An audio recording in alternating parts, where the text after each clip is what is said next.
Saya Farel Andika Rizky Putra akan menjelaskan tentang konteks free grammar. Konteks free grammar adalah tata bahasa yang mempunyai tujuan sama seperti halnya tata bahasa reguler, yaitu merupakan suatu cara untuk menunjukkan bagaimana menghasilkan suatu untai-untai dalam sebuah bahasa. Contoh dari konteks free grammar adalah misalkan ada grammar S, A, S, B, dan grammar S, lambda. Derivationnya pertama S adalah ASB memakai grammar pertama dan S memakai grammar kedua yaitu lambda, hasilnya adalah AB. Aturan dari konteks free grammar. Yang pertama, ruas kiri dari aturan produksi terdiri dari satu simbol non-terminal. Yang kedua, ruas kanan berupa string yang dibentuk dari simbol terminal dan non-terminal. Definisi formal konteks free grammar. Konteks free grammar dituliskan dalam bentuk 4 komponen tuple, yaitu V, T, S, dan P. V adalah set of variable, T adalah set of terminal symbol, S adalah start variable, dan P adalah set of production rule. Konteks free language. Sebuah bahasa dapat dikatakan konteks free language jika dan hanya jika terdapat konteks free grammar G dengan bahasa L sama dengan LG. Ambiguitas. Ambiguitas terjadi apabila terdapat lebih dari satu pohon penurunan yang berbeda untuk memperoleh suatu string. Ambiguitas itu buruk untuk pemrograman. Contohnya adalah grammar S A atau B, lalu grammar A menghasilkan A kecil, lalu grammar B juga menghasilkan A kecil. Untuk memperoleh string A, bisa terdapat dua cara penurunan, yaitu S menjadi A besar, lalu menjadi A kecil. Juga bisa melalui S jadi B, lalu menjadi A kecil. Oke, assalamualaikum warahmatullahi wabarakatuh. Saya Najib akan melanjutkan pembahasan tentang CFG yang telah disampaikan oleh teman saya yaitu Farel. Oke, kali ini saya akan membahas tentang derivation tree. Sama seperti derivation langsung, hanya saja pada derivation tree kita akan melihat pola dari turunannya. Misalkan seperti ini ya. S itu memproduksi non-terminal A dan non-terminal B.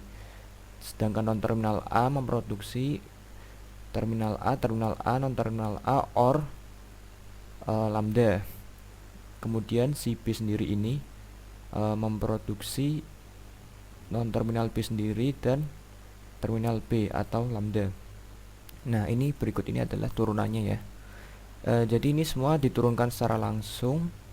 Jadi A langsung diturunkan dari A ini di replace ke terminal A dan non terminal A. Terus ini diikuti dengan B, dan B juga di replace dengan non terminal B, terminal B. Terus lambda, karena lambda kita artinya berhenti ya, atau nol. Oke, kita lanjut. Jadi ini contoh derivation tree-nya. Di sini kita akan melihat polanya secara langsung ya guys. Ini S. S itu startnya tadi. Jadi kita tadi kan kita turuninnya kan dari A. Awal-awal dari A. Jadi kita tahu di sini S itu awal-awalnya ini S itu A sama B. Nah, kita tahu A itu menurunkan siapa aja di sini. Terus kita terlihat polanya. Ada non-terminal A dan non-terminal B, sedangkan non-terminal A sendiri menurunkan terminal A dan non terminal A, atau kita sebut oh ya, non terminal A di sini bisa kita sebut variabel, tapi saya akan menyebut di sini non terminal aja ya. Terus non terminal A ini menurunkan lambda. Sedangkan dari B sendiri, B ini menurunkan B, non terminal B dan terminal B. Dan sedangkan non terminal B yang paling bawah ini akan menurunkan lambda. Jadi kita lihat polanya, dan hasilnya ini merupakan daun, atau kita sebut daun itu kayak yang terakhir, turunan terakhir, jadi dia nggak punya turunan lagi. Jadi paling ujung ini adalah daunnya adalah non terminal A dan lambda dan terminal B. Jadi bisa kita katakan turunannya adalah non terminal A terminal A dan terminal B. Oke, lanjut. Jadi di rightmost dan leftmost derivation juga kita bisa gambarkan parse tree-nya. Ini adalah contoh soal. Misal ada grammar startnya itu S menghasilkan B terminal B non terminal B atau terminal A dan non terminal A. Sedangkan non terminal A sendiri menghasilkan non terminal B atau terminal B dan S, atau terminal A non terminal A. Kemudian non terminal B sendiri menghasilkan terminal A atau terminal A terus S, atau terminal B dan non terminal B. Oke, di sini kita suruh mencari string W, yang dimana string W itu adalah hasil turunannya itu B, B, A, B, B, A. Jadi ini semuanya adalah non terminal. Maksud saya terminal. Jadi kita suruh mencari leftmostnya, rightmostnya, dan parse tree-nya. Kita mulai dari leftmost, karena leftmost sudah dijelaskan oleh teman saya sebelumnya, yaitu Farel. Jadi di sini bisa diamati ya. Saya akan menegaskan ulang di sini. Jadi kita karena left, kita turunkan dari non terminal yang paling kiri. Jadi misal ada kalau hanya satu non terminal ini, berarti kita turunkan non terminal ini saja.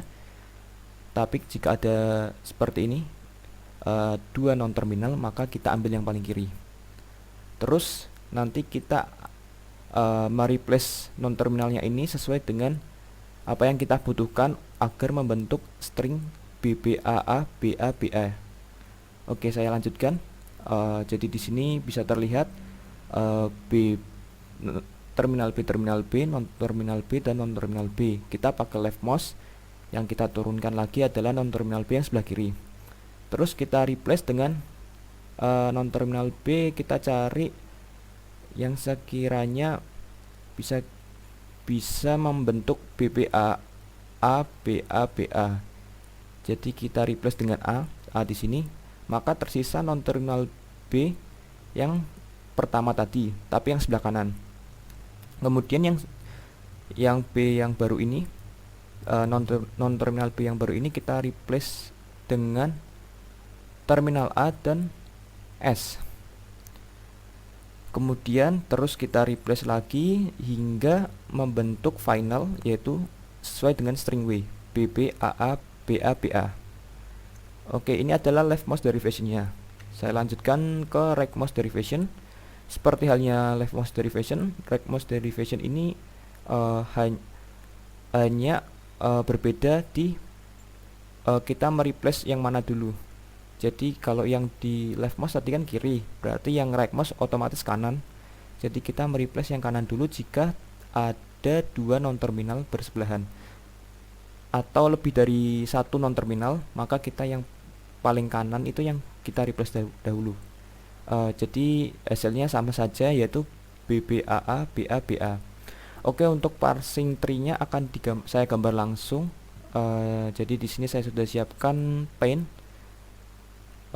Oke, langsung saya gambar saja. Kita punya S tadi, S itu startnya. Terus kita menurunkan untuk B sama B terminal sama B non terminal. Oke, kita terus turunkan lagi yang B non terminalnya ini menjadi oh ya sebentar, saya mau menyampaikan lagi, karena berhubung ini bukan grammar yang ambigu, maka hasil parsing tree-nya otomatis akan sama meskipun kalian membuat parsing tree-nya dari bacaan left mouse maupun right mouse. Oke, karena di sini saya ingin mencobanya menggunakan right mouse derivation, maka saya akan menggambarnya sesuai dengan right mouse-nya. Ada B, terus B-nya ini memiliki B, terus B lagi. Bukan guys, bukan, sebentar, saya salah. Turunannya tuh yang ini nggak diambil ya, nggak ditulis lagi. Kita fokus ke B-nya. B-nya itu menurunkan apa sih? B-nya itu menurunkan B sama, sedangkan S sendiri menurunkan, kita lihat di sini ya, ada S-nya berarti menurunkan, terlihat di sini B ke B terminal sama non terminal B.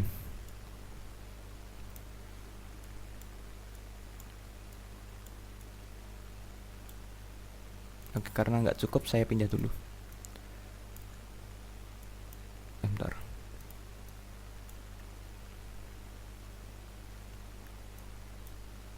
Aduh, bentar.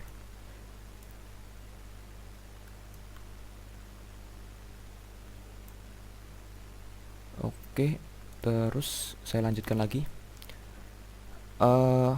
Ini kita pindah atas sini aja ya. Nah, tadi sudah S, B sama B, maka kita turunkan B-nya tadi. B-nya kita turunkan yang non terminalnya. B-nya ini menurunkan A sama S lagi ya. Pokoknya kita ambil sesuai dengan yang kita perlukan. Misal pokoknya sesuai dengan apa yang diminta. Yang dimintakan ini kan B, B, A, B, A, B, A. Maka kita harus samakan dengan yang kita yang perlukan. Oke, A terus A kecil atau terminal A, terus S. Terus S sendiri menurunkan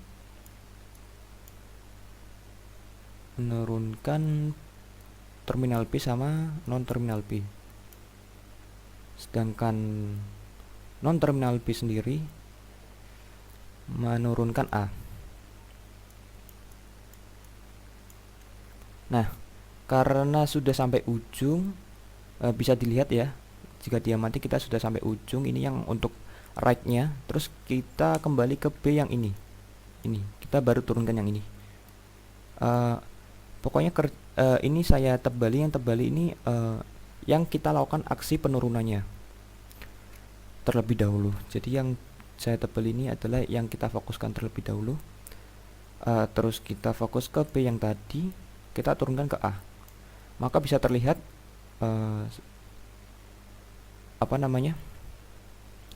daun-daunnya di sini. Kita ambil yang ini daun-daunnya, ini kita urutkan. Terus ini. Jadi ini lanjutannya ya. Nah, berarti kan dari sini satu. Ini. Terus ini B, B, A. Terus A. Kita urutkan dari yang paling ujung kiri ya. Terus ini A. Ini B, ini A. Salah, A. Nah, kita sudah dapatkan BB, AA, BA, BA. Oke, sama dengan turunan langsungnya yang tadi. Oke, selanjutnya materi selanjutnya akan dijelaskan oleh teman saya Wasis. Sekian dari saya. Assalamualaikum warahmatullahi wabarakatuh. Baiklah, terima kasih sebelumnya atas media dan waktunya. Nah, pada materi berikutnya kita akan membahas tentang Chomsky Norm Form atau CNF. Nah, apa sih itu CNF? CNF merupakan salah satu bentuk normal untuk konteks free grammar, di mana bentuk normal tersebut berupa ruas kanan berisi tepat berupa sebuah terminal atau dua variabel. Nah, syarat dari CFG yang dapat dibentuk menjadi CNF yaitu yang pertama tidak memiliki produksi NT, kemudian tidak memiliki produksi unit, dan tidak memiliki produksi useless. Nah, untuk contoh CFG yang telah memenuhi CNF itu ada pada contoh di bawah ini. Nah, ini produksi ini hanya mengandung dua variabel atau hanya satu terminal. Nah, yang ini juga memiliki satu terminal saja, dan yang ini memiliki dua turunan, yaitu dua variabel B besar, A besar, atau hanya menurunkan satu terminal D kecil. Nah, kemudian bagaimana sih cara membentuk CNF ini? Cara pembentukan Chomsky norm form ini ada 5. Yang pertama adalah membiarkan produksi yang sudah memenuhi CNF.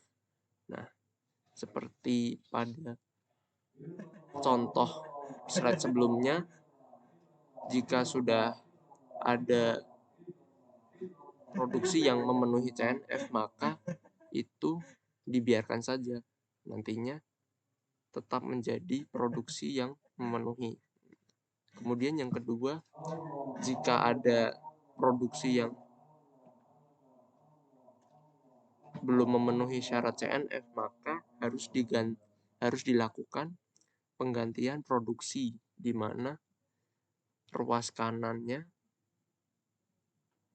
di mana produksi yang belum memenuhi CNF itu ruas kanannya memuat terminal dan panjang ruasnya melebihi 1. Kemudian yang ketiga adalah melakukan penggantian produksi yang ruas kanannya memuat lebih dari 2 simbol variabel. Kemudian yang keempat adalah penggantian-penggantian tersebut bisa dilakukan berkali-kali jikalau memang masih terdapat produksi yang belum memenuhi bentuk CNF, hingga akhirnya semua produksi memenuhi bentuk Chomsky atau CNF. Kemudian selama melakukan pergantian, kemungkinan akan menghasilkan suatu produksi dan simbol variabel yang baru. Jadi, jika dilakukan pembentukan CNF ini, nantinya hasilnya akan lebih banyak produksi. Kemudian selanjutnya ada contoh soal, biar lebih memahami tentang apa itu CNF. Di sini ada soal untuk mengubah suatu CFG ke dalam bentuk CNF. Di sini bisa dilihat soalnya seperti ini. Nah, kemudian untuk penyelesaiannya bagaimana?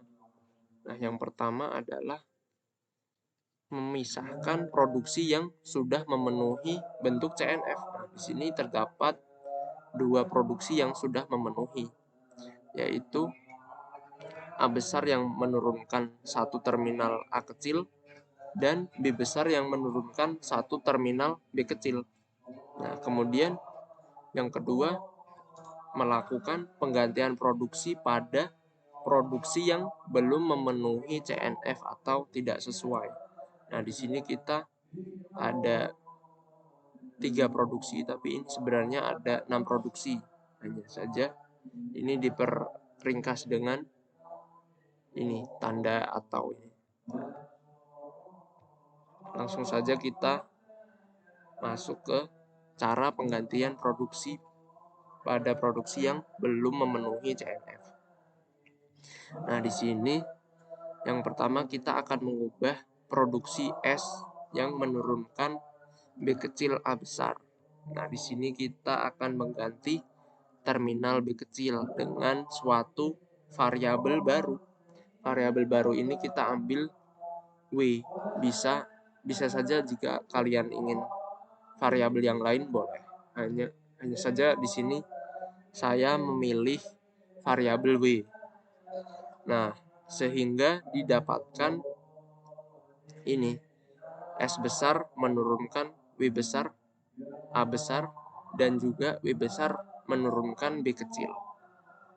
Nah, ini sudah memenuhi bentuk CNF. Nah, kemudian kita berpindah lagi ke produksi selanjutnya, yaitu produksi S besar menurunkan A kecil B besar. Nah, di sini juga belum memenuhi bentuk CNF. Untuk caranya sama seperti pada produksi sebelumnya. Nah, di sini kita akan mengganti variabel A dengan variabel baru, yaitu X besar. Nah, sehingga didapatkan S menurunkan X besar, B besar, dan X besar menurunkan A kecil. Nah, kemudian pada produksi selanjutnya kita akan ini mengganti B kecil A besar. Nah, kenapa yang diganti B kecil A besar? Sedangkan pada penggantian sebelumnya hanya terminal A kecil saja. Nah, di sini kenapa bisa diambil panjangnya 2 ruas ini? Karena jika yang digantikan hanya satu terminal B kecil, nah hasilnya kan akan didapatkan 3 untaian variabel A besar, atau yang ini juga variabel baru. Nah, itu kan belum memenuhi syarat CNF. Nah, syarat CNF adalah harus kurang dari 3 atau maksimal hanya 2 variabel saja. Nah, di sini kita akan mengganti B kecil A besar ini dengan variabel baru, yaitu variabel baru Y. Y ini ingat bisa bebas. Nah, di sini saya memilih Y. Nah, akhirnya didapatkan bentuk produksi baru, yaitu A besar menurunkan Y besar A besar dan Y besar menurunkan B kecil A besar. Nah, di sini yang pada A besar menurunkan Y besar A besar ini sudah memenuhi bentuk CNF, sedangkan yang pada Y besar menurunkan B kecil A besar ini belum memenuhi bentuk CNF, sehingga kita akan melakukan penggantian produksi lagi. Di sini kita akan menggantikan B kecil ini dengan variabel baru, yaitu Y1. Nah, di sini kita menggunakan Y1 agar sebagai tanda saja bahwa ini adalah diturunkan lagi dari Y, perlu penurunan baru lagi. Nah, sehingga didapatkan Y menurunkan Y1 Y besar Y1 besar A besar, dan Y1 menurunkan B kecil. Nah, di sini keduanya sudah memenuhi bentuk CNF, di mana hanya memiliki 2 variabel atau hanya satu terminal. Nah, kemudian pada produksi selanjutnya, yaitu A besar menurunkan A kecil S besar.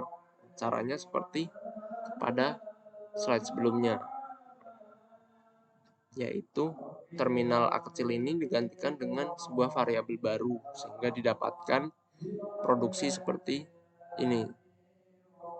Nah, kemudian kita berganti ke produksi selanjutnya, yaitu B besar menurunkan A kecil B besar, di mana caranya sama seperti yang tadi slide sebelumnya. kita harus mengganti A kecil B besar dengan suatu variabel baru. Variabel baru itu saya ngambilnya variabel Q. Nah, di sini sehingga didapatkan B besar menurunkan Q besar, B besar, dan Q besar menurunkan A kecil B besar.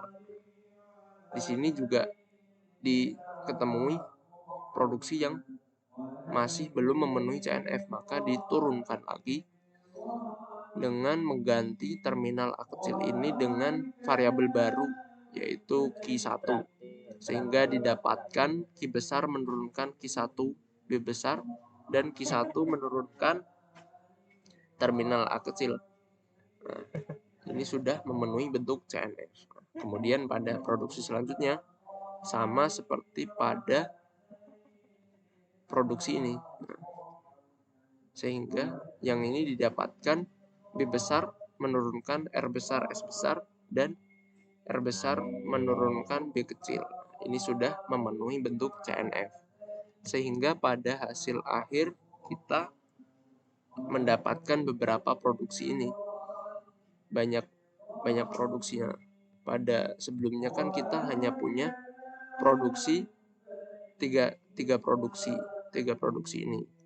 Akan tetapi kan ini belum memenuhi bentuk CNF. Nah, pada CNF ini kita memiliki produksi yang lebih banyak lagi. Nah, ini bisa dilihat hasil-hasilnya yang diperoleh dari penggantian produksi pada slide sebelumnya. Nah, mungkin itu saja yang bisa saya sampaikan. Waktu dan tempat saya kembalikan ke moderator. Terima kasih.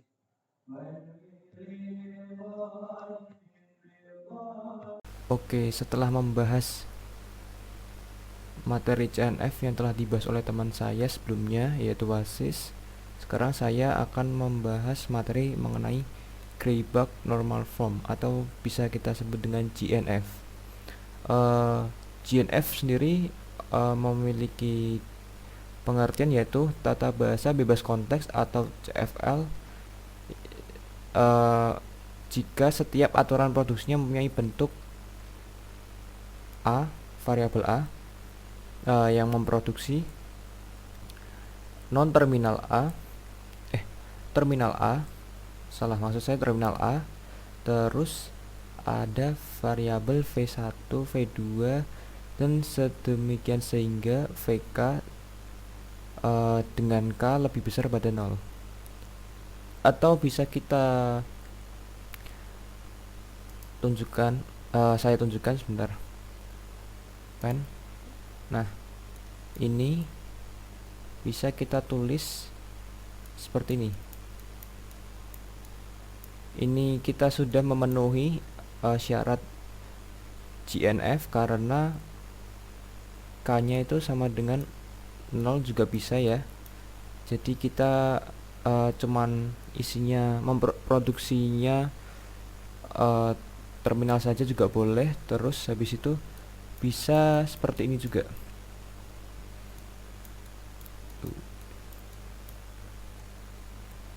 Oke, dan seterusnya.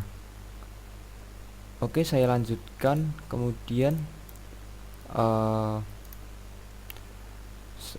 di mana A adalah terminal tunggal dan V1, V2, VK adalah variabel. Oke, aturan GNF. Suatu tata bahasa bebas konteks dapat dibentuk menjadi bentuk GNF apabila memenuhi aturan berikut. Yang pertama, sudah dalam bentuk GNF. Otomatis jika sudah dalam bentuk GNF, kita tidak perlu menghilangkan menghilangkan null production dan unit production. Terus yang kedua, tidak bersifat rekursif kiri. Jika ditemukan rekursif kiri, maka kita harus hilangkan dengan cara substitusi atau matriks. Dan yang ketiga, tidak menghasilkan lambda atau bisa kita sebut dengan epsilon. Oke, selanjutnya tahapan GNF. Yang pertama yaitu ubah bentuk CFG ke CNF. Jika CFG sudah dalam bentuk CNF, maka lewati tahapan ini. ubah simbol non terminal atau biasa kita sebut variabel ke maksud saya di sini adalah ini ya, apa namanya, A ini bisa kita sebut dengan VI, AI itu terus dan seterusnya dengan memandang dari urutan pertama sisi production atau sisi kanan. Contoh, S menghasilkan CA atau BB. Ini sudah memenuhi sini sudah memenuhi bentuk CNF ya. Contoh yang sudah memenuhi bentuk CNF. Jadi kita bisa ubah ke bentuk GNF. Oke, selanjutnya setelah mengubah semua variabel secara ascending, kita ubah lagi variabel-variabel tadi dengan aturan VI kurang dari VJ, di mana VI berada di sisi kiri, VJ berada di sisi kanan. Contoh sebagai berikut. Jadi misal ada seperti ini, VI, VJ.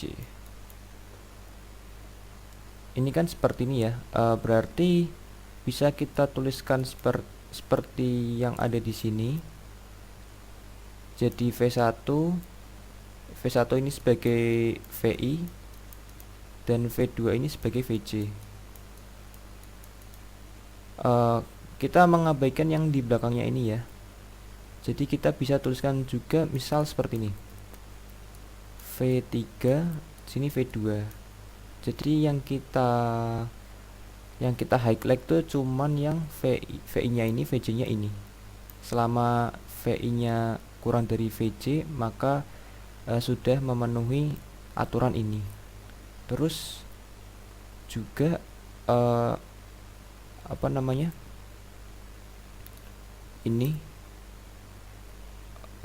langsung hanya mengandung terminal tunggal. Oke, langsung. Oke, kemudian yang keempat, menghilangkan rekursif kiri jika ada. Di V4, di variabel V4 ini kita temukan adanya rekursif kiri, yaitu ini yang saya tandain ini. Ini merupakan rekursif kiri. Sebelumnya saya jelaskan secara singkat dulu rekursif kanan dan rekursif kiri. Rekursif kanan tuh apa aja? Apa yang dimaksud dengan rekursif kiri? Semisal ada sembarang variabel, misalnya VI. Nah, maka jika VI tersebut berada di kiri dan diikuti dengan sembarang terminal ataupun sembarang variabel, maka dia bisa disebut sebagai rekursif kiri. Jika rekursif kanan, sembarang variabel VI dan di sisi kanan terdapat sembarang terminal tapi bukan VI, misal kita VJ. Nah, ini terus di sini kita ada VI, ditemukan VI atau paling kanan itu adalah VI, maka ini bisa kita sebut sebagai rekursif kanan. Namun di syarat GNF kita hanya menghilangkan rekursif kiri, jadi kita abaikan yang rekursif kanan. Oke, di sini cara mengubahnya yaitu ubah bentuk rekursif dengan variabel baru. Z ini kan kita umpamakan variabel baru itu adalah Z, maka kita tuliskan Z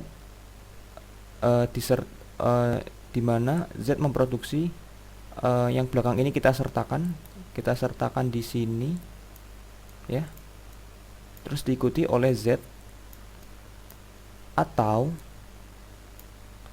kita tulis yang belakang dari rekursif ini ke sini tanpa diikuti oleh Z. Oke, maka itu kita sudah mengubah bentuk rekursif dengan variabel baru. Saya lanjutkan. Terdapat contoh soal sebagai berikut. S terminal variabel S memproduksi variabel C dan variabel A, sedangkan variabel A memproduksi terminal A atau terminal D, dan variabel B memproduksi terminal B. Variabel C memproduksi variabel D, dan variabel D sendiri memproduksi variabel A dan variabel B. Kita akan ubah ke bentuk GNF.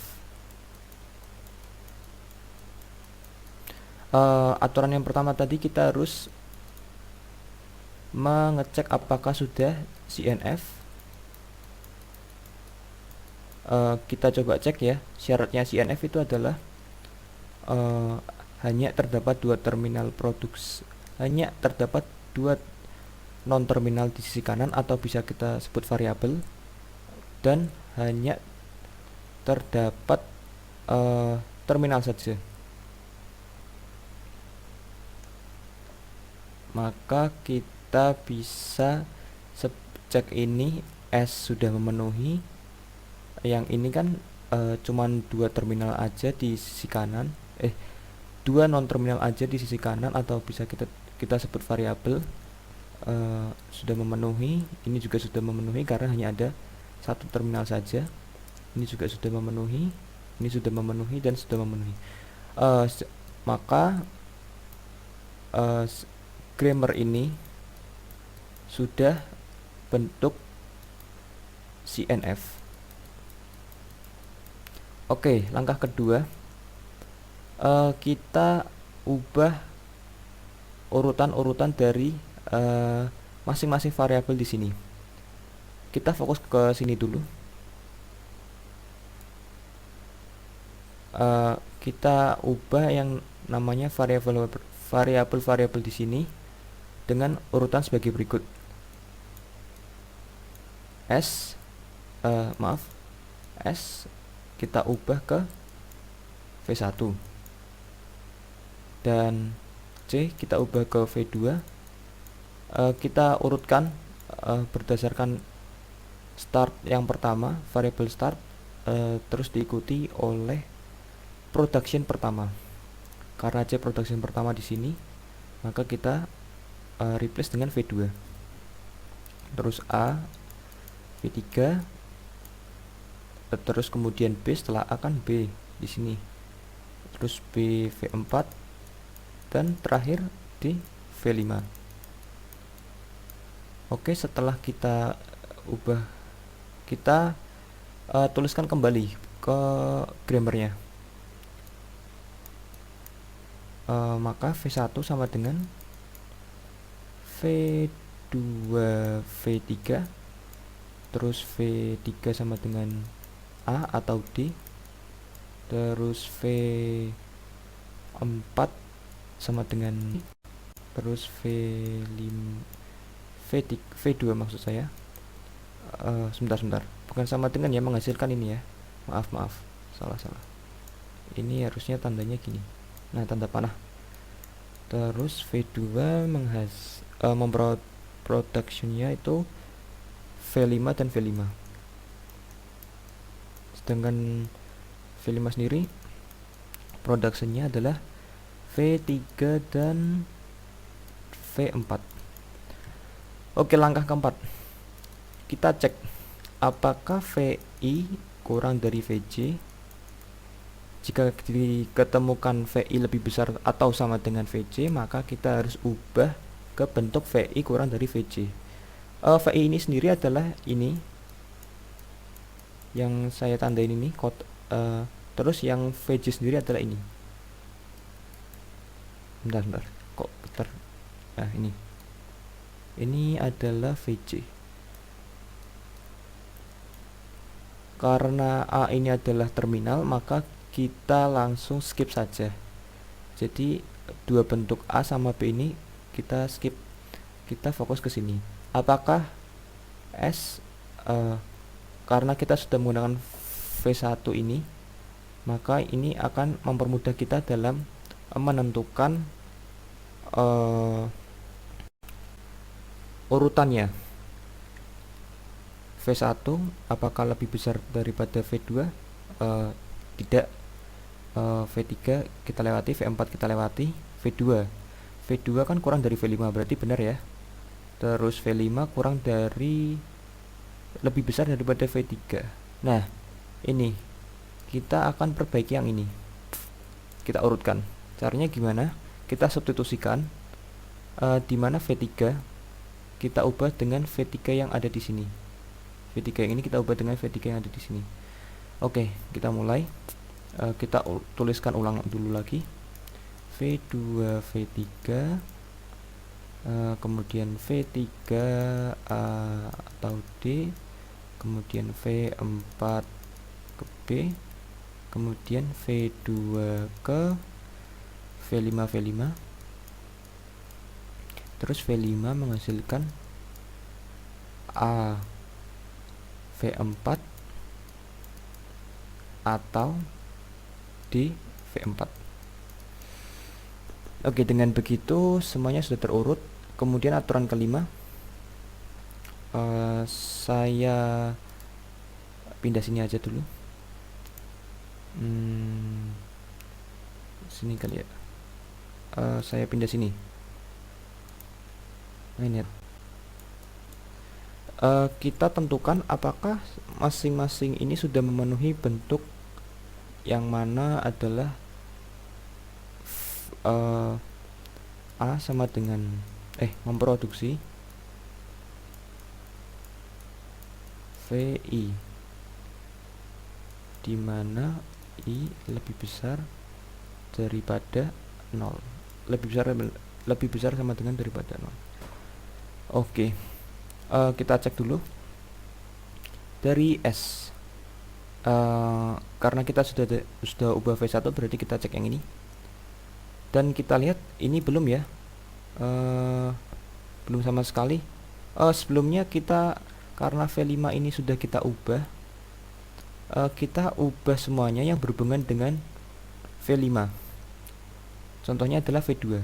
V5 ini kita substitusikan ke yang sini, ke V2 nya. Maka V2 hasilnya menjadi seperti ini ya,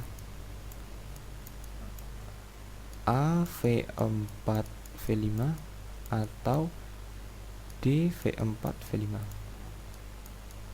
Terus kita ubah lagi yang V1 nya. Kita sudah ubah V2 nya, kita ubah V1 nya. Ini secara tidak langsung kita langsung ke langkah 5 ini, ubah ke bentuk terminal, kemudian diikuti oleh variabel. Oke, langsung kita lanjutkan. V1 memproduksi, V2 nya kan sudah kita ketemukan ini, kita substitusikan ke sini, maka A V4 V5 kemudian diikuti oleh V3 atau D V4 V5 kemudian diikuti oleh V3. Terus V3 sendiri A, kemudian V4B. Sebentar, ini saya tulis di mana ini namanya? Ke sini. V5 V2 itu tadi kita tuliskan 4 V5 atau di V4 V5. Kemudian V5 sendiri A V4 iya benar, atau di V4. Dengan begini kita sudah selesai pada tahap final, yaitu ke bentuk GNF. Dan kurang lebihnya seperti ini hasil jadinya. Nah, kita sudah temukan di sini. Jadi kita cek lagi ya, apakah ini sudah ke bentuk GNF. Yang pertama V1. V1 memproduksi terminal diikuti oleh variabel. Dan atau D juga terminal dan diikuti oleh variabel. V3 hanya menghasilkan terminal. V4 juga. V2 sudah memenuhi karena seperti V1 tadi, dan juga V5. Maka ini sudah masuk, sudah menjadi bentuk GNF. Oke, sekian presentasi dari kelompok kami. Kurang lebihnya mohon maaf. Wassalamualaikum warahmatullahi wabarakatuh.